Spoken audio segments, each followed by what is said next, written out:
What we have here today is a simple part, a small part, but yet an important part. And I'll tell you what got me to this story today. I had a customer call the other day, wanted to know if I had any extra fuel valves, which I do carry because sometimes they go bad, just like any other part.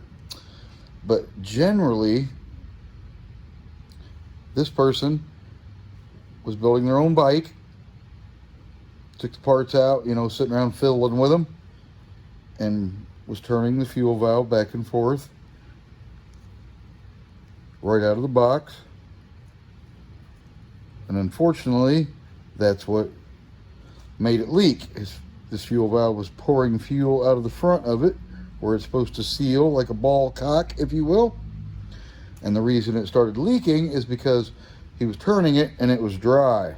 Never saw any gas and oil to lubricate it, nor did he lubricate it before he installed it. So that is what today's tip is. I personally do it without thinking. Have never made a video about it, but it is important and it might help you not gull the inside of your fuel valve. So when you put it on your tank, it doesn't leak all over the place and you can ride your bike and not have any problems that particular day. But I personally just use a little 3-in-1 oil. As you can see, I pulled the filter and seal out, and I just give it a couple drops. Oops. Inside of there. You can do it from down here without taking the valve or the fuel filter out if you care to. I just like to drop at the top. The oil runs down in there, gets all over your ball cock. Now it turns super free.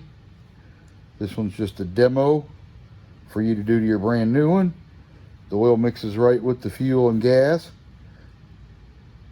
because if you put it on the tank and you have your fuel and gas already running to it, the gas and oil will lubricate it and it won't scar it up generally.